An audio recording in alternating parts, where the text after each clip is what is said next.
మరి తెలంగాణ పరిస్థితి గవర్నమెంట్ పడిపోద్ది అంటున్నాడు. అత్యవసర సమావేశం పెట్టుకున్నారు ఇవాళ మున్షి అను రేవంత్ రెడ్డి. ఏం ప్రభుత్వం పడిపోయేదేమీ లేదు కానీ కొంత అసంతృప్తి ఆవేదన అయితే మాత్రం ఉండదండి. పనులు అవటం లేదు ఎమ్మెల్యేలకు ఎక్కడా కూడా. రెవెన్యూలోను అక్కడ ఇక్కడ ఉంటాయి కదా, చిన్న చిన్న పైరువీలు ఏ పనులు ఉంటాయి కదండి ప్రతి ఒక్కరికి. అవటం లేదు. బిల్లులు అయ్యి వాటి దగ్గర వీటి దగ్గర మీకు తెలిసిందే కదా, అంతా అల్లరల్లరుగా ఉంది. ఇంకా ముఖ్యమంత్రి గారికి ఒక కంట్రోల్లోకి వచ్చినట్టు కనపట్టలేదు, కమాండ్లోకి వచ్చినట్టు కనపట్టలేదు. మళ్ళీ ఇంకా 6 పోస్టులు ఖాళీ ఉన్నాయి, అవి వేయట్లేదు ఇప్పుడు దాకా. మళ్ళీ క్యాబినెట్ కూడా రీషఫుల్ చేయాల్సిందే ఎప్పటి నుంచి అంటున్నారు, జరగట్లేదు. నాకున్న సమాచారం మార్చి ఏప్రిల్లో చేస్తారేమోనని అంటున్నారు. ఇది క్యాబినెట్ ఎక్స్పెన్షన్. అప్పుడు దాకా గవర్నమెంట్ ఉండాలి కదా. ఇప్పుడు మొన్న ఏదో ఫామ్ హౌస్ లో అనిరుద్ధ్ రెడ్డి జడ్చర్ల ఎమ్మెల్యే 10 మంది వాళ్ళందరూ ఏదో కలిసారు అంటున్నారు. కలవకుండా ఏమంటారండి, ఇంట్లో కలిసినంత మాత్రం కుట్రాన్ని ఎందుకు అనుకోవాలి. ఇప్పుడు మన ఇద్దరం కలిసినంత మాత్రాన దేశానికి రాజద్రోహం జరిగిపోయినట్టు అనుకోవాలా.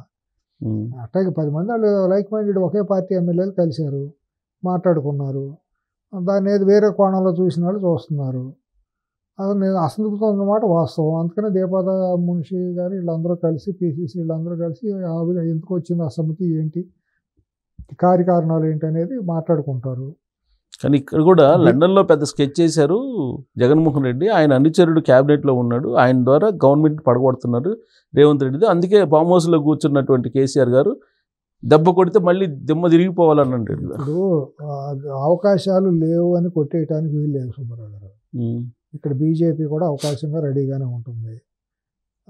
కేసీఆర్ సరే ఎందుకంటే తన ఎన్ని కేసులన్నిటి నుంచి బయటపడి అంత త్వరగా ఆత్మరక్షణ చేసుకోవాలని తన ప్రయత్నాలు తను చేస్తాడండి. కాబట్టి ఇవాళ అసంతృప్తిలో ఉన్నాళ్ళు 15-20 మంది వెళ్తే ఇప్పుడు సేఫ్గానే ఉంది. రేవంత్ రెడ్డి గారి ప్రభుత్వం 70 మంది ఎంఐఎం ఎమ్మెల్యేలు కూడా ఇటే ఉన్నారు కాబట్టి ఇబ్బంది ఏమి లేదు. ప్రస్తుతానికి అంత తొందరపడిపోయి ఇది చేసి అంత భయపడే అంత ఇదేమీ లేదు. బీఆర్ఎస్ వాళ్ళు కూడా రావడానికి చాలామంది సిద్ధంగానే ఉన్నారు. అది ఇక్కడ ఒక ఇది లేదు, ఒక ఐక్యతారాగం అనేది ఇక్కడ వినిపించట్లా, ఒక సమిష్టి ఇది కనపట్టలేదు ఇక్కడ. అందుకని వాళ్ళు సంశయాత్మకంగా ఉంటున్నారు. రావాలంటే వచ్చి ఏం చేస్తాము, ఇక్కడ పనులేం అవటం లేదు కదా అని వాళ్ళు కూడా సఫికేషన్కి గురవుతున్నారు. సో గెలిచిన సొంత పార్టీ ఎమ్మెల్యేలు కూడా కొద్దిగా నిరాశ నిస్పృహలతో ఉన్నమాట వాస్తవం. ఎక్కడ పనులు అవట్లా, వాళ్ళు చూస్తున్నాం కదా. అది లోపమే ఎక్కడ అంటే లోపమని అంటానికి కూడా లేదు. ఆయన ఒంటరి పోరాటం చేస్తున్నాడు. రేవంత్ రెడ్డి గారు ఒంటరి పోరాటం చేసుకుంటూ వస్తున్నాడు. కాంగ్రెస్లో ఉండే విభిన్నమైన పరిస్థితులు మీకు తెలుసు కదా. ఒకళ్ళు అట్లా అయితే వాళ్ళు ఇట్లా అవుతూ ఉంటారు, వాళ్ళకి ఐక్యత ఉండదు. ఎప్పటికప్పుడు నేను ముఖ్యమంత్రిని ఎప్పుడు అవ్వాలని ప్రతి ఒక్కళ్ళు ట్రై చేస్తూనే ఉంటారు. అదొక వైరుధ్యం గల పార్టీ. ఇప్పుడైతే ఏమీ అంత ఇదేమీ లేదు. ఇప్పుడు నా ఉద్దేశం ఏంటంటే మన కేసీఆర్ మాట్లాడతానికి ఆ మాట అనటానికి క్యాడర్ని కొద్దిగా జోష్లోకి తీసుకురావాలి. రేపు పొద్దున కొడుకుని ఏమన్నా అరెస్ట్ చేసి ఇదే పరిస్థితి వస్తే, కాబట్టి నిర్వీర్యమైపోతుంది. అక్కడ గ్రూపులు ఉన్నాయి, ఆ గ్రూపులను అన్నింటినీ ఒక తాటి మీద తీసుకురావాలంటే అయ్యే పరిస్థితి కాదు. కాబట్టి అసలు తను వస్తే కానీ ఆ గ్రూపులన్నీ పక్కన పెట్టి జనాల్లో కొద్దిగా ఊపు వస్తుందేమోనని ఆలోచన. ఇది మేకపోతే గాంభీర్యంగా ప్రతి మాటలు మాట్లాడితే లోకల్ బాడీ ఎలక్షన్లు పెడితే కొద్దిగా కార్యకర్తల వాళ్ళకి ఒక భరోసాగా ఉంటుందనే మాటలతో మాట్లాడటమే. ఆయన బయటకు వచ్చేది లేదు, వెళ్ళేది లేదు, మాట్లాడేది. ఇప్పుడు తాజా న్యూస్ ఏంటంటే ఎమ్మెల్సీ ఎన్నికల్లో కూడా పోటీ చేయడానికి దూరంగా ఉంటుంది బీఆర్ఎస్ పార్టీ అని చెప్తున్నారు. మరి అంటే లోకల్ బాడీ ఎలక్షన్లో పోటీ చేస్తారో లేదో, రేపు గ్రేటర్ హైదరాబాద్లో పోటీ చేస్తారో లేదో కూడా సందేహంగానే ఉంటుంది. గ్రేటర్ హైదరాబాద్ ఎన్నికలు వచ్చేటప్పటికి బహుశా నేను అనుకుంటాం బీఆర్ఎస్ అని మింగేయాలనే ప్రయత్నం చేస్తుంది బీజేపీ. లేదా ఇన్వర్టబుల్గా బీఆర్ఎస్ వెళ్ళిపోయి శరణగతి పొంది మేము మీ కాళ్ళ దగ్గరికి వచ్చి పడి ఉంటాం, మీరు ఏదో చేయండి అనే పరిస్థితిలోకి వెళ్తుంది. వెళ్తే అప్పుడు తెలుగుదేశం ఇప్పుడు ఏదైతే కూటమి ఉందో ఆంధ్రప్రదేశ్ కూటమి బీఆర్ఎస్ కలవాలి. బీఆర్ఎస్ కలిసింది అంటే రేవంత్ రెడ్డి గారికి మంచి అవకాశం దొరికినట్టే. దొంగలు ఇద్దరు కలిసిపోయారు చూసారా, వాళ్ళిద్దరు ఒకటేనని చెబుతారు. ఇప్పుడు బీఆర్ఎస్ని చంపకపోతే తినేయకపోతే బీజేపీకి ఉపయోగం లేదు. ఇది ముఖద్వారం లాంటిది, దక్షిణ భారతదేశానికి ముఖద్వారం, ఇది గేట్వే లాంటిది. ఇక్కడ ఇప్పటికే నష్టం చేసుకుంది బీజేపీ. బీఆర్ఎస్ని ఉపేక్షించుతా ప్రజల్ని పట్టించుకోకుండా ఎంతసేపు మతం పేరుతోనే మాట్లాడితే ప్రజా సమస్యను పట్టించుకోలేదు, గాలికి వదిలేసింది. రైతు సమస్యని, యువత సమస్యని బీజేపీ అసలు పట్టించుకోలేదు. దాని మీద పోరాడిన కాంగ్రెస్ పార్టీ, రేవంత్ రెడ్డి నాయకత్వంలోని కాంగ్రెస్ పార్టీ ప్రజాభిమానం చూరగొంది, గెలిచింది. అది మళ్ళీ చేసిన తప్పిదాలు మళ్ళీ పునరావృతం కాకుండా బీజేపీ కనుక మంచి పద్ధతిగా కనుక బీఆర్ఎస్ని కట్టడి చేసి బీఆర్ఎస్ని మింగేస్తే బీజేపీకి ఇక్కడ అవకాశాలు బలంగా ఉంటాయి. ఇప్పుడున్న పరిస్థితుల్లో బీజేపీ కనుక బీఆర్ఎస్ నిర్దాక్షిణ్యంగా కనుక పొలిటికల్గా కనుక రూట్అవుట్ చేయగలిగితే రాజకీయంగా, అప్పుడు హైదరాబాదు, గ్రేటర్ హైదరాబాదు 3 అవుతాయో 4 అవుతాయో తెలియదు. హైదరాబాద్ని ఏదో 3 భాగాలుగా చేస్తారు, 4 భాగాలుగా చేస్తారు అనేది ఒకటి ఉంది. చాలా కాలంగా వినిపిస్తుంది ప్రపోజల్ ఉంది. అంటే ఈస్ట్, వెస్ట్, సౌత్, నార్త్ 4 అని, లేదంటేనేమో హైదరాబాదు, సైబరాబాదు, సికింద్రాబాదు 3 అని ఏదో అంటున్నారు. ఏది చేసినా 3 కొట్టేస్తుంది బీజేపీ. ఒకవేళ కనుక జాగ్రత్తగా చేసుకోగలిగితే అవకాశాలు బలంగా ఉంటాయి. కానీ దానికంటే ముందు ఏక్నాథ్ షిండే రూపంలో చేస్తారు. ఇక్కడ ఒక అతన్ని ఏక్నాథ్ షిండేని చూపించి సీఎం చేస్తారు, రేవంత్ రెడ్డిని పడగొడతారని చెప్పి అంటున్నారు కదా. అంత అంచనా వేయటానికి నాకైతే మాత్రం రేవంత్ రెడ్డి గారి ప్రభుత్వాన్ని ముట్టుకుంటారని నేను అనుకోను. రేవంత్ రెడ్డి గారి ప్రభుత్వానికి హీఈస్ ఇన్ సేఫ్ హ్యాండ్స్. అంతమించి మాట్లాడినది అర్థం చేసుకోండి. అంటే హరీష్ రావు గారు బీజేపీతో టచ్లో ఉన్నారనేది ఏమంటే తన కేసులు లేకుండా ఊరినే తన స్కిన్ తను సేవ్ చేసుకుని వాళ్ళతో పెట్టుకుంటాడు. అంత మాత్రాన ప్రభుత్వాలు పడిపోతాయి. హరీష్ రావు కోసం, కేటీఆర్ కోసం. కాంగ్రెస్లో ఒక క్యాబినెట్ మినిస్టరు జగన్మోహన్ రెడ్డి గారి అన్నీ తెలుసు, కేంద్రానికి సొంత మనిషి ఉన్నాడు. ఆయన జగన్మోహన్ రెడ్డి గారి ద్వారా బీజేపీ వాళ్ళు చేస్తున్నారండి కదా. కేంద్రానికి అన్నీ తెలుసు. బీజేపీ ఆ పని చేస్తే జరగనివ్వని శక్తి కొంతమంది జరగనివ్వరు, ముందుకు వెళ్ళనివ్వరు. అది మీకు తెలుసు. మనం మాట్లాడుకుంటే బాగోదు. అంటే కర్ణాటక, తెలంగాణలో కూడా కాంగ్రెస్ పార్టీ లేకుండా చేస్తే కాంగ్రెస్ ముక్త భారత్ అనేది ముందుకెళ్తుంది కదా బీజేపీ. అసలు ముందు ముక్త బీజేపీ, ముక్త బీఆర్ఎస్, ముక్త వైసీపీ చేయమన్న బీజేపీని. కాంగ్రెస్ కాదు శత్రువు వాళ్ళకి. ఇక్కడ ప్రధానంగా తెలుగు నేల మీద ఈ రెండు పార్టీలే ప్రధానమైన శత్రువులు. కాంగ్రెస్ ఏముంది? ఆంధ్రప్రదేశ్లో కాంగ్రెస్ ఎక్కడ ఉంది అసలు? అవును. ఇక్కడ కాంగ్రెస్ పెద్ద సమస్య ఏముంది? మీరు అక్కడ బీఆర్ఎస్ని మింగేస్తే మీకు అడ్డం ఏముంది? ముందు తినేసి అక్కడ రాజకీయంగా దాంతో చేసిన ప్రజా వ్యతిరేక పనులు చేసిన ఒక ఫ్యూడల్ పార్టీ అది. ఆ పార్టీని రూట్అవుట్ చేసేసి వచ్చేస్తే మీరు జిహెచ్ఎంసీలు ఇవన్నీ కొట్టేశారు అనుకోండి, కార్పొరేషన్లు, వరంగల్ ఇటువంటివన్నీ ఆల్మోస్ట్ ఏముంది రాష్ట్రంలో? ఇంకా ఎమ్మెల్యేలది ఇదేముంది? అది ఏది జరగాలి ఎప్పుడో జరుగుతుంది. కాంగ్రెస్లో ఏది ఎప్పుడు గ్యారంటీ అని అంటానికి లేదు కదా. కానీ మీరు చెప్పే యాంగిల్లో బీజేపీ ఆలోచిస్తున్నట్టు కనిపించట్లేదుగా. ఎందుకంటే 11 మంది జడ్జిలు ఫోన్ ట్యాప్ చేశారని ఆల్రెడీ డిసైడ్ చేసి ఒక నివేదిక ఇచ్చింది ఫోరెన్సిక్ సైన్స్ ల్యాబ్. అయినా కానీ నేషనల్ మీడియాలో రాలేదు, రాష్ట్ర మీడియాలో రాలేదు, యాక్షన్ లేదు. ఇప్పుడు బీజేపీనే చేయాల్సిన విచారణ అండి కాళేశ్వరం మీద. ఎందుకు చేయలే? ధరణి మీద కేంద్రమే చేయాల్సిందండి. ఎందుకు మాట్లాడలేదు? ఎంతసేపు అక్కడ మా చార్మినార్ భాగ్యలక్ష్మి టెంపుల్ దగ్గరికి వెళ్ళటం, జెండా ఊపటం, హైదరాబాద్ ఊరేగటాలు తప్పించి యువత, నిరుద్యోగ యువత ఉద్యోగాలు చాలాసార్లు గ్రూపు రద్దయినాయండి. అప్పుడు బీజేపీ ఏమైనా చేసింది యువత కోసం? గ్రామాల్లో రైతులు చనిపోయారు, గిట్టుబాటు ధరలే, రైతు సమస్యలు ఎప్పుడైనా ప్రస్తావించిందా? ధరణి పేరుతో రైతులు అందరూ కుదేలు అయిపోయారు. బీసీలు, ఎస్సీలు భూములన్నీ కోల్పోయాయి. వాళ్ళ గురించి ఎప్పుడైనా పట్టించుకుందా? కాళేశ్వరం ప్రాజెక్టు గురించి ప్రపంచంలో ఎంతో వింతగా అక్కడి నుంచి కేంద్ర మంత్రులు వచ్చి కితాబులు ఇచ్చారు. ఇవన్నీ ఏంటిది? తెలిసి చేసినాయా, తెలియక చేసినాయా, అజ్ఞానమా లేకపోతే ఏంటిది? వాళ్ళు ఏమనుకుంటారంటే మమ్మల్ని జై శ్రీరామ్ అంటే అంతా మర్చిపోతారు, లేకపోతే కుంభమేళా లాంటిది చూపించేసి రిలీజియస్గా మార్చేసేస్తే జనం పోలోమని వస్తారని అనుకుంటున్నారు. అదంతా ఇది లేదు.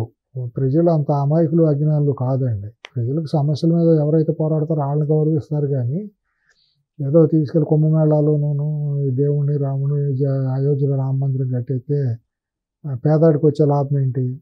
అందుకు వెరీ పెక్యులర్ ఏంటంటే ఇక్కడ తెలంగాణలో 115 మంది ముస్లింలు జనాభా ఉంది ఇక్కడ. అది చాలా క్రూషియల్ పాయింట్. తర్వాత కమ్యూనిజం చాలా బలంగా ఆలోచన భావజాలం కలిగినటువంటిది ఉంది, చైతన్యం ఉంటుంది. కాంగ్రెస్ ఉంది. అట్లాగే ఇప్పుడు తెలుగుదేశం, ట్రెడిషనల్ తెలుగుదేశం వాళ్ళందరూ కూడా బీజేపీకి అంత ఈజీగా టర్న్ అయ్యేవాళ్ళు ఏం కాదు. వాళ్ళు సోషలిస్టిక్ ఐడియాలజీతో ఉండేవాళ్ళు. వాళ్ళు చాలా సెన్సిటివ్గా ఆలోచించుకోవాలి. బీజేపీ ఎందుకు చేస్తుందో మెచ్యూరిటీ లేని పనులు. నేను చాలా గ్రామ స్థాయిలో కూడా ఎవరు ఇటువంటి రాజకీయాలు చేయరు సుబ్బారావు గారు. నేను గ్రామ రాజకీయాలు నేను చూసి వచ్చినాను, చేసి వచ్చినాను. గ్రామాల్లో కూడా ఇటువంటి పనికిమాలిన ఇటువంటి రాజకీయాలు ఎవరు చేయరు. చాలా పేలమైన రాజకీయం చేస్తాను బీజేపీ. ఇక్కడ అసలు జడ్జెస్ ఫోన్ ట్యాప్ చేయడం అనేది బాధ్యత రాహిత్యమా లేకపోతే లెక్కలేనితనమా, మేమేం చేపిస్తున్నామని చెప్పటమా, ఏంది ఇదంతాను? వాళ్ళకి చక్కగా విస్తరేసి బంతి భోజనాలు పెట్టినా కూడా తినడానికి వాళ్ళకి మాకు వద్దని ఇచ్చేసే పరిస్థితులు. అట్లా ఉంది వాళ్ళ దుర్మార్గమైన రాజకీయం. సో లేటెస్ట్గా తెలంగాణ రాజకీయానికి సంబంధించి లోకేష్ ప్రశాంత్ కిషోర్ తోటి కలిశాడు. ఆల్రెడీ ఆయనే చెప్పాడు నేను ప్రశాంత్ కిషోర్తో కలిశానని. ఏంటి తెలుగుదేశం పార్టీ బాగానే స్ట్రెంగ్త్ అయ్యే అవకాశం ఉంది ఇక్కడ? స్ట్రెంగ్త్ అవటం అనేది అసంభవం అండి. వాళ్ళు ఏదో ప్రయత్నం చేస్తున్నారు ఇక్కడ నిలబెట్టాలి చేయాలనే కదలికలు అయితే ఉన్నాయి. పిగల కృష్ణారెడ్డి గారు లాంటి వాళ్ళందరినీ పిలుచుకొచ్చి మళ్ళీ పునర ఇది చేయాలని, పునర వైభవం తీసుకురావాలని ప్రయత్నం చేస్తున్నారండి. దానికి క్షేత్రస్థాయిలో అయితే మాత్రం అంత గొప్పగా గ్రౌండ్ ఉందని నేను అనుకోనండి. ఎందుకంటే అంత లీడర్ ఎవరు లేరు ఇక్కడ. అది వదిలేశారు. గత 10 ఏళ్ళుగా పార్టీని ఇక్కడ దిక్కు దేవణం లేకుండా వదిలేశారు. స్వయం కృతాపరాధం. కానీ ఇప్పటికీ భవిష్యత్తు ఉందని అంటాడు ప్రశాంత్ కిషోర్. 10% సెంటిమెంట్ ఓట్లు అయితే మాత్రం 100% ఉన్నాయండి. అసలు తెలుగుదేశానికి వెన్నెముక తెలంగాణ, రాయలసీమ, కోస్తా ఆంధ్ర కానే కాదు మొదటి నుంచి కూడా. ఉత్తరాంధ్ర 2 జిల్లాలే, 2-3 జిల్లాలే. ప్రధానంగా తెలంగాణ అనేది అసలు చాలా సెంటిమెంటల్ బాండేజ్ ఉంది తెలుగుదేశం పార్టీ. బీసీలకి ఆత్మగౌరవం తీసుకొచ్చి ఎస్సీలకి, ఎస్టీలకి కూడా, మహిళలకి, వీళ్ళందరికీ కూడా ఇచ్చింది. విముక్తం అయింది. వాళ్ళకి దాశ శృంఖలాల నుంచి విముక్తం అయింది తెలంగాణ. నక్సలిజంలో ఎంతైతే లబ్ధి పొందారో కొంతవరకు, అంతకంటే ఎక్కువ లబ్ధి తెలుగుదేశం ద్వారా పొందింది తెలంగాణ సమాజం. అటువంటి సమాజం అంత బలమైన పార్టీని చేతులారా మరి ఎవరు సలహాలు ఇచ్చారో మరి ఆయన ఎందుకు వెళ్ళిపోయారో తెలియదు. కానీ ఆ పనికిమాలిన నోటు ఓటు కేసు అది కేసే కాదు అసలు. ఆ కేసులో ఆయన ఇక్కడి నుంచి విజయవాడ వెళ్ళిపోవటం అనేది చారిత్రక తప్పిదం. ఆయన ఇక్కడ ఉంటే 2 రాష్ట్రాలకి ఆయన కింగు. ఆయన ఒక మేరు పర్వతం నాయకుడు. ఇక్కడ ఉంటే మాత్రం రాజకీయం వేరుగా ఉండేది సౌత్ ఇండియాలోనే. ఆయన అక్కడికి వెళ్ళి ఆయన కొట్టేసుకున్నాడు. ఆయన గొప్పతనాన్ని, ఆయన లెవెల్ని తగ్గించుకున్నారు.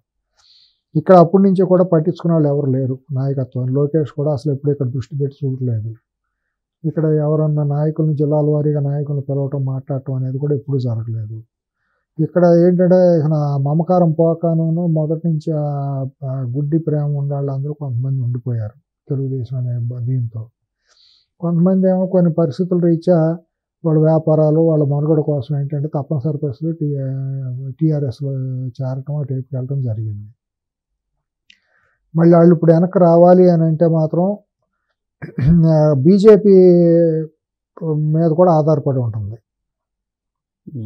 ఇప్పుడు ఎట్లా ఉంటుందంటే ఇది చాలా సెన్సిటివ్. ఇది బీజేపీ కనుక బలంగా చేస్తేనే ఇదవుతుంది. బీజేపీ కనుక బలంగా బీఆర్ఎస్ మీదకి దాటికి వెళ్ళకపోతే బీజేపీ ఇక్కడ ఏమీ ఉపయోగం లేదు, పొరుగు పోగొట్టుకుంటుంది. అప్పుడు ఏంటంటే బీజేపీ కనుక బీఆర్ఎస్ని గట్టిగా కనుక లాగితే 70% బీజేపీకి వెళ్తే 30% తెలుగుదేశంకి వస్తారు. వచ్చినప్పుడు దాన్ని స్ట్రెంగ్తన్ చేసుకోవడానికి అవకాశం ఉంటుంది. ఆ స్ట్రెంగ్తన్ చేసుకుంటే కొంత ఏదన్నా కానీ హైదరాబాద్ నగరం చుట్టుపక్కల కొన్ని జిల్లాల్లో చూసుకుంటే పవన్ కళ్యాణ్ గారి ఫ్యాక్టర్ కూడా కొంతవరకు ఉంటుంది. 5% అట్లా 3 to 5% ఉండొచ్చు. అది ఓటింగ్ దాకా ఉంటుందంటే చెప్పలేము. ఓటింగ్కి వెళ్ళకపోవచ్చు, కానీ అభిమానం అయితే మాత్రం ఉంటుంది. ఈ 2 యాడెడ్ ఫ్యాక్టర్గా అడ్వాంటేజ్ ఏమవుతుందంటే ఇవన్నీ కలిస్తే అప్పుడు బీజేపీకి బలం పుంజుకుంటుంది. అట్లా బలం పుంజుకునే పరిస్థితుల్లో చేయడానికి ప్రశాంత్ కిషోర్ అవసరంలా. అంత పెద్ద పీకుడుగాడు ఏం కాదు. ప్రశాంత్ కిషోర్ వ్యవహారాలు అవసరంలా ఇక్కడ. అంటే ఆయన కలిసాడు మరి ఢిల్లీలో. కలవచ్చు, ఏదో దూరపండలు నూనెపోన్నట్టు ఇప్పుడు సుబ్బారావు చేయొచ్చు, వెంకటేశ్వరరావు చేయొచ్చు. హైదరాబాద్లో కూర్చొని ఈ రాజకీయం 15% ఓట్ బ్యాంక్ ఉంది, కానీ లీడర్లు లేరు అని ఆయన చెప్తాడు. బీజేపీతో కలిసి వెళ్ళండి, డెఫినెట్గా మళ్ళీ గవర్నమెంట్ వస్తుంది అని అంటారు. అవును, బీజేపీతో కలవాలంటే ముందు బీఆర్ఎస్ వాళ్ళు మింగేయాలి కదా. బీఆర్ఎస్ మింగితేనే తెలుగుదేశానికి కూడా లాభం. అంటే అలయన్స్ ఉంటే ఆటోమేటిక్గా మింగేస్తారుగా. ఇప్పుడు బీఆర్ఎస్ నుంచి వచ్చిన పూర్వ లీడర్లు అందరూ వస్తారుగా మళ్ళీ రావాలంటే. మరి టీడీపీలోకి రావాలంటే బీజేపీ కూడా ఇక్కడ దాని టచ్ చేయాలి కదండి. ఆ కాన్ఫిడెన్స్ బీజేపీ బిల్డప్ చేయాలి కదా.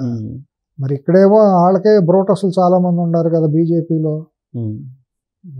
వాళ్ళ పార్టీలోనే అంతర్గత శత్రువులు, ఆ పార్టీని బతికించకుండా చంపేయాలి అని చెప్పి పార్టీ రాకూడదనే వాళ్ళు వాళ్ళలోనే ఉన్నారు, ఇంటి దొంగలు. అది వాళ్ళకే తెలుసు. సేమ్ కాంగ్రెస్ పార్టీలో కూడా అదే అన్ని పార్టీల్లోనే ఉంటారు. ఇప్పుడు తీర్మాన్ మల్లన్న అయితే నిన్న సభ పెట్టి గందరగోళంగా మాట్లాడారు. అవును, అది క్రమశిక్షణ రాహిత్యమే కదా, తప్పే కదా. పార్టీ ఎమ్మెల్సీగా ఉండి పార్టీ క్రమశిక్షణ విరుద్ధంగా మరి అక్కడ పెట్టడం అనేది, ఆ భాష మాట్లాడటం తప్పే, అనుమతి లేకుండా. మాకు అసలు వెలమూరి ఓట్లు, రెడ్డి ఓట్లు మాకు అవసరం లేదు, మా ఓట్లు మాకు చాలా. కులాల పేరు అనేది తీయకూడదు అక్కడ. మీ బీసీ ఆత్మగౌరవం కోసం బీసీ కులాలన్నీ ఐక్యం కావాలని మాట్లాడుకోవడంలో తప్పు లేదు. ఇతర కులాలను కించపరిచేటట్టు ఏ కులంనైనా అట్లా మాట్లాడటం సహేతుకం కాదు. నాకేం కావాలో నేను అడగొచ్చు, కానీ అవతలాల గురించి అనుచితంగా మాట్లాడటం తప్పు కదండి. బరాబర్ నేను ఇలా మాట్లాడుతాను అంటున్నాడు. పైగా ఇప్పుడు ఏం చెబుతాం దానికి, మనం ఏం మాట్లాడతాం? నా స్టాండ్ ఇదేను, నెక్స్ట్ ఎలక్షన్ ఇదే నాది అని. మరి వాళ్ళు ఆలోచించుకోవాలి, కాంగ్రెస్ పార్టీ వాళ్ళు ఆలోచించుకోవాలి. అది ప్రజలు హర్షించరండి, ఇది లేదు అనుకుంటున్నారు, కానీ జనం వచ్చేసినంత ఉంటారని. ఇప్పుడు రాష్ట్రం మొత్తం మీద 1000 మంది వచ్చేసి చప్పట్లు కొట్టయితే రాష్ట్రం అంతా చప్పట్లు కొట్టినట్టు కాదు కదండి. 1000 మందిని చూసి పొంగిపోతే అట్ట. రేపు పొద్దున ఒక ఎమ్మెల్యేగా ప్రజల్లోకి వెళ్తే మన ఎంతవరకు ఆదరిస్తారనేది కూడా చూడాలిగా. లాస్ట్ సీఎం తెలంగాణకి రేవంత్ రెడ్డి అని రెడ్డిల్లో అని అంటాడు. నెక్స్ట్ రాబోయేది బీసీలేను అంటాడు. ఇప్పుడు బీసీ రావచ్చు, ఎస్సీ రావచ్చు, ఎస్టీ రావచ్చు, అది వేరే సంగతి. కానీ ఆ భాష అనేది ఇప్పుడు ఆ పార్టీలో ఉంటా, ఆ పార్టీ నీడన ఆ పార్టీని స్ట్రెంగ్తన్ చేయాల్సింది పోయి ఆ భాష మాట్లాడకూడదు కదా. అది క్రమశిక్షణ ఉల్లంఘన కిందకి వస్తుంది కదా. మరి ఇది కాంగ్రెస్ పార్టీ వాళ్ళు క్రమశిక్షణ ఇవాళ రేపు ఇస్తారని అన్నారుగా, క్రమశిక్షణ నోటీసులు ఇస్తామని అంటున్నారుగా. అది మెచ్యూరిటీ లేదు. ఆ పోలరైజేషన్ జరిగిందంట రాబోయే రోజుల్లో, బీసీ పోలరైజేషన్ తెలంగాణ రాజకీయాల్లో. ఇప్పుడు అది ఎవరి కాళ్ళే ప్రయత్నం చేసుకోవడం తప్పేం లేదండి. కానీ బీసీ పోలరైజేషన్ జరుగుతుందా అంటే బీజేపీ వాళ్ళు ఏదో ఈటల రాజేంద్ర గారిని పెట్టి బీసీ పోలరైజేషన్ చేస్తారనే ఆలోచన ఒకటి జరుగుతుందండి. నిన్న న్యూస్ మళ్ళీ కేంద్ర మంత్రికి తీసుకెళ్తున్నారు అంటున్నారు ఆయన్ని. మరి తీసుకెళ్తే ఇక్కడ బీజేపీ ప్రెసిడెంట్ ఎవరిని పెడతారో, ధర్మపురి అరవింద్నో లేకపోతే బండి సంజయ్నే పెట్టాలంటున్నారు మళ్ళీ లేటెస్ట్ న్యూస్. మరి నాకున్నది ఏంటంటే ఆయనకి కొద్దిగా సామాజిక సమీకరణలో ఆయన బీజేపీ ప్రెసిడెంట్ని చేస్తున్నారు అని అన్నారు. బీజేపీ ప్రెసిడెంట్ ఆయన చేస్తే కొంత బీసీలను కొంత డెవలప్ చేయగలరు ఆయన. ఇంత చేసిన తర్వాత సర్లేండి, ఇప్పుడు అయినా కూడా రేపు పొద్దున ఏంటంటే బీజేపీలో ఉండబోయే ఇదేంటంటే ముఖ్యమంత్రి క్యాండిడేట్ని చేయాలంటే వాళ్ళు ఆర్ఎస్ఎస్ మూలాలు ఉన్న వాళ్ళకి ఇస్తాం, కానీ మళ్ళీ ఈటల రాజేంద్రకి డీకే ఇటువంటి వాళ్ళకి మేము కాబట్టి చిన్నప్పుడు కాకిని ఎక్కడ వేసుకుని మా కర్ర తిప్పిన వాళ్ళకి మేము ఇస్తామని చెప్పి ఎవరినో ఫడ్నవీస్ లాంటి వాళ్ళని తీసుకొచ్చి మళ్ళీ పెడతారు, ముందు పెడతారు. అప్పుడు మళ్ళీ ఇదే అవుతుంది. ఇక్కడ బీసీఏ ఎస్సీ అనేది ఇప్పుడు చెప్పలేమండి, ఇది అంత ఆషామాషిగా లేదు. మళ్ళీ ఎస్సీలు కూడా బలంగానే తయారవుతున్నారు. వాళ్ళకి 2-3 గ్రూపులు అయిపోయినాయి అనుకోండి. నేను అనుకుంటాం అయితే బీసీల్లో అంత అందరినీ పోలరైజ్ చేయగలిగి నడపగలిగే నాయకుడు ఎవడో కూడా కన్సూట్ మేరలో లేరండి. అట్టానే వేరే రెడ్లే అవుతారు, ఇంకోళ్ళు అవుతారని నేను చెప్పడం లేదు. అంటే దాన్ని లీడ్ చేస్తున్నాడుగా తీర్మానం వలన నవీన్ చింతపండు అంతనం చేయలేడండి అనుకుంటమే, కానీ ఈ భాషతో అవరండి. ఇప్పుడు ఒకళ్ళని విద్వేషంతోనూ ఒకళ్ళని ఆ భాషతో మాట్లాడి మనం పెరగలేం. మనం పాజిటివ్ ఆలోచన చేసుకుంటా ప్రచారం చేసుకుంటా వెళ్ళి చేయొచ్చు, కానీ ఇంకొకళ్ళని విమర్శించుతా ఒక వర్గాన్ని కులాన్ని బహిరంగంగా అట్లా విమర్శించుతా మాట్లాడితే సమాజం హర్షించదు, ఎక్కువ రోజులు ఉండదు. ఎందుకంటే సామాజిక పరిస్థితులు అటువంటి. తెలంగాణలో ఇవాళ మీరు ఏమన్నా కూడా నుండి ఓపెన్గా మాట్లాడుకుందాం. ఇవాళ కూడా తెలంగాణ మొత్తం గ్రామీణ నేపథ్యం అంతా కూడా రెడ్డి సామాజిక వర్గం గుప్పిట్లోనే ఉందండి. ఇంకా ఇన్ఫ్లుయెన్స్ అది కొంతమందికి నచ్చవచ్చు, నచ్చకపోవచ్చు. ఎవరు మాట్లాడతాను కానీ అనకపోయేది అనాదిగా వస్తుందండి. అది ఇంకా కన్సూట్ మేరలో ఇప్పుడు పోయే అవకాశం లేదండి. కాబట్టి వాళ్ళు చేసేటప్పుడు జాగ్రత్తగా సెన్సిటివ్గా చేసుకోవాలి, కానీ రాజకీయం ఇట్లా ఇష్టానుసారం మాట్లాడితే వాళ్ళకి సెంటిమెంట్స్ ఉంటాయి కదా. రెడ్డి వెలమ, ఇప్పుడు వెలమలు కూడా వాళ్ళు ఉన్న 0.5% అయినా వాళ్ళ ఇన్ఫ్లుయెన్స్ చాలా వరకు ఉంది ఇప్పుడు సమాజం. తిరుమల సభ అయిన తర్వాత సోషల్ మీడియాలో రెడ్డి వెలమ మహిళలు వచ్చేసి వాటిని ఖండిస్తున్నారు కదా. అదే ఇప్పుడు అట్లా కులాల పేరు ఎత్తకూడదండి. వాళ్ళు ఇన్ఫ్లుయెన్స్, చారిత్రక నేపథ్యం ఉండి ఇన్ఫ్లుయెన్స్ మీరు చేయాలంటే అప్లిఫ్ట్మెంట్ చేసుకోండి. పాజిటివ్ కోణంగా బీసీలు అందరిని ఐక్యత చేసుకోండి, బీసీల ఆత్మగౌరవం పెంచుకోండి, బీసీల కోసం పోరాడండి, బీసీల సదస్సు పెట్టుకుని మనము ఒకటిగా ముందుకెళ్దామని అట్లా మాట్లాడుకోవచ్చు. వైరుధ్యాలన్నింటినీ పక్కన పెట్టుకోవచ్చు. అట్లా బలమైన కులాలని బహిరంగంగా విమర్శించడం అనేది అది నష్టం చేస్తుంది వాళ్ళు. సో ఈ పరిణామాలన్నీ మళ్ళా కేసీఆర్ని ముఖ్యమంత్రిని చేసేలాగా ఉన్నాయనేది బీఆర్ఎస్ పార్టీ నమ్మకం. నమ్మకం లేకపోతే అట్టాగలేండి. ప్రతి మనిషి నమ్మకంతోనే బతుకుతాడు. రేపు పొద్దున్న నేను ఏదో అవుతాను, నమ్మకం లేకపోతే అట్ట ఇంకా అది ముగిసిన అధ్యాయం, ఇంకా అది లేదు. బీఆర్ఎస్ కేసీఆర్ అనేది ముగిసిన అధ్యాయం, ముగిసిన అధ్యాయం. అది వెలిసిపోయిన గుడ్డ, ఆ వెలిసిపోయిన గుడ్డ వెళ్ళి కాషాయంలో కలవాల్సిందే తప్పించి ఇంకా అది ఎక్కడ కలవటానికి అవకాశం లేదు. అరెస్ట్లన్నా చేస్తాడా రేవంత్ రెడ్డి? రేవంత్ రెడ్డి కేసులు బీజేపీ చేయాలండి. బీజేపీ ఎందుకు చేయదు? బీజేపీ కదా చేయాల్సింది. బీజేపీ చేస్తుందని కాంగ్రెస్ అనుకుంటుంది, కాంగ్రెస్ చేస్తుందని బీజేపీ అనుకుంటున్నట్టుంది. బీజేపీ చేయకపోతే ఈయనకి రేవంత్ రెడ్డి గారికి కూడా నష్టం జరుగుతుంది. ఎందుకంటే కొల్లుడు అయిపోయాడు ఈయన అనే ఒక నింద పడాల్సి వస్తుంది. మరి ఈయన అరెస్ట్ చేస్తేనేమో పొలిటికల్ అడ్వాంటేజ్ తీసుకునే అవకాశం ఉంటుంది బీఆర్ఎస్ వాళ్ళు. వీధి పోరాటాలు చేసి బీజేపీ కూడా దానికి సహకరించి మీరు అన్నట్టు ఏకనాథ్ షిండేని తయారు చేసిన ఆశ్చర్యం లేదు అటువంటి గొడవలు సృష్టించినప్పుడు. ఈయన సామాన్యుడు కాదు కదా రేవంత్ రెడ్డి కూడా. నాకెందుకు బురద, నా చేతికి ఎందుకు అంటాలి? దాంట్లో ఫారిన్ ఇది ఉంది కదా, ఫెమా ఉల్లంఘన ఉంది కదా, మనీ లాండరింగ్. నువ్వు అరెస్ట్ చేయి, నువ్వు అరెస్ట్ చేసినప్పుడు నా కేసులోకి నేను ట్రాన్సిట్లో తెచ్చుకుంటాను. నువ్వెన్ని రోజులు అరెస్ట్ చేయకుండా ఉంటావు? సో ఈ దోబుజుల మధ్య మొత్తానికి అరెస్ట్ అయితే వాయిదా పడతా వస్తుంది. ఈ లోపు మళ్ళీ కొత్త కేసులు కూడా మళ్ళీ ఇల్లు మొదలు పెడతారు. ఇప్పుడు రేవంత్ రెడ్డి గారు కూడా ఎందుకు వదిలి పెడతారండి? ఆయన సామాన్యుడు, పుట్టేని చాలా గట్టయినా. లేటెస్ట్ ఒక సర్వే వాళ్ళు ట్విట్టర్ హ్యాండిల్ చేస్తే దీన్ని ఏదో క్యాచ్ చేశారు బీఆర్ఎస్ వాళ్ళు. అది చూసి మేము మళ్ళీ అధికారంలోకి వస్తున్నామని దానికి ఆయన కూడా మహబూబ్ నగర్లో బాగా మాట్లాడాడు కదా.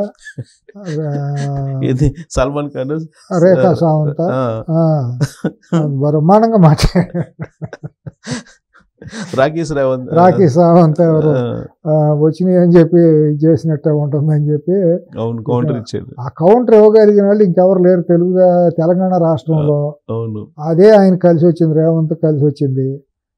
ఎవరు మాట్లాడిపోయినా ఒంటరి పోరాట యాకవీరులాగా నోరు మూపించుకుంటూ వస్తున్నాడు పాపం ఆయన. వాళ్ళ క్రెడిట్ అంతా రేవంత్ రెడ్డి. కాంగ్రెస్ పార్టీ నిలబడిందంటే credit goes to Revanth Reddy 1 Revanth రెడ్డికే వెళ్తుంది. ఫైనల్ గా ఇప్పుడు ఆయనేమో అక్కడ అటెండ్ కావట్లేదు అసెంబ్లీకి, ఎవరు జగన్మోహన్ రెడ్డి. ఇక్కడేమో ఈయన అటెండ్ కావట్లేదు కేసీఆర్ గారు. నువ్వు రా తెలుసుకుందాం అంటున్నాడు రేవంత్ రెడ్డి. మరి ఈయనేమో రావట్లేదు. మరి ఈయనకి అనర్హత మనిషిని కాదు కొడితే అట్ట ఇట్ట కొట్టను అంటాడు. మరి అవును కొట్టేవాడు మరి అసెంబ్లీకి వచ్చి కొట్టవచ్చు కదా. బల్ల కొడతాడు, ఇంకేం కొడతాడు? నేను లేచి నా కొట్టుడు మామూలుగా ఉండదు, నేను అన్ని చాలా గంభీరంగా గమనిస్తున్నాను, ఫామ్ హౌస్ లో పడుకున్నా అంటాడు. అక్కడెందుకు అసెంబ్లీకి వచ్చి మాట్లాడవచ్చు కదా. నిన్న కులగణన పెట్టినప్పుడు మరి అప్పుడు సకల జనుల సర్వే రిపోర్ట్ ఇంతవరకు బయట పెట్టలేదండి. ప్రభుత్వం డబ్బులతో చేసిన సకల జనుల సర్వే ఏమైందనేది ఒక్కడ అడగలేదండి 10 ఏళ్ల పాటు. ప్రభుత్వ డబ్బులతో చేశారు, అది పబ్లిక్ డాక్యుమెంట్.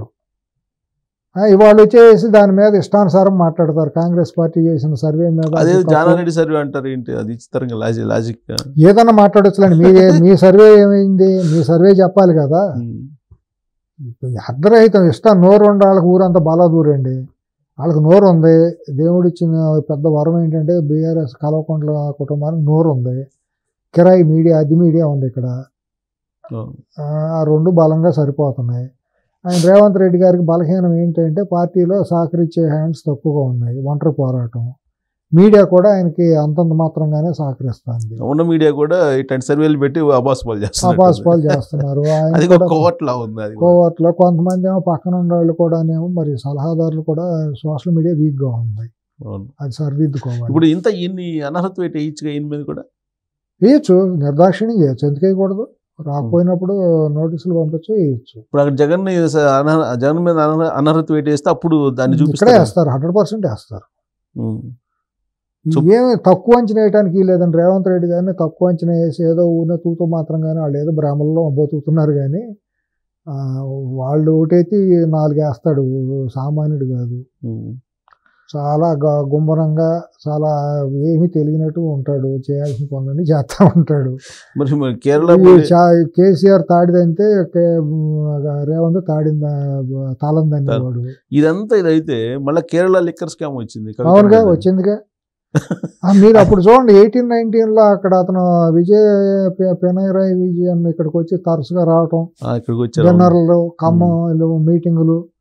ఈ బంధం మీకు కాశ్మీర్ నుంచి కన్యాకుమారి వరకు అందరికీ రాసేసారండి. హైదరాబాద్లో అంటే డబ్బు ఉంది కదా, అక్రమంగా డబ్బు.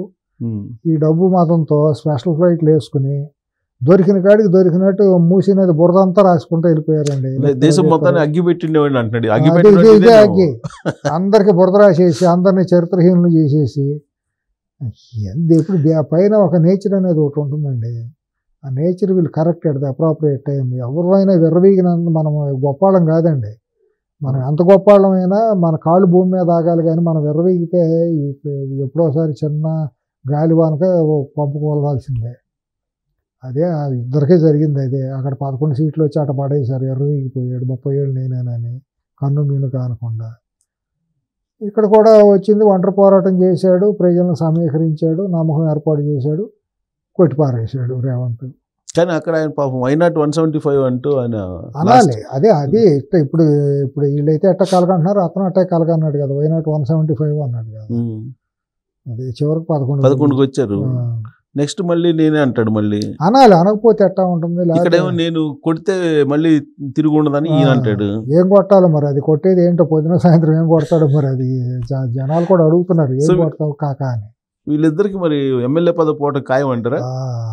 ప్రజలు అడుగుతున్నారు, కాకా ఏం కొడతావే నువ్వు, పొద్దున సాయంత్రం కొట్టేది ఏదో అసెంబ్లీకి వచ్చి కొట్టరాదే కాకా అని ప్రజలు అడుగుతున్నారు. సార్ రాబోయే రోజుల్లో విచిత్రమైన పరిణామాలు. 2025 very dangerous and very crucial year Subbarao for Telangana, Andhra Pradesh, entire వరల్డ్లోనే. మీకు వరల్డ్లోనే నేనే జ్యోతిష్వేత్త నోస్ట్రాడమస్ అని కాదు, కానీ ఢిల్లీ లెవెల్లో జరుగుతుంది, హైదరాబాద్ లెవెల్లో జరుగుతుంది, అమరావతి లెవెల్లో జరుగుతుంది, ఈ 3 ప్రాంతాల్లో జరుగుతుంది.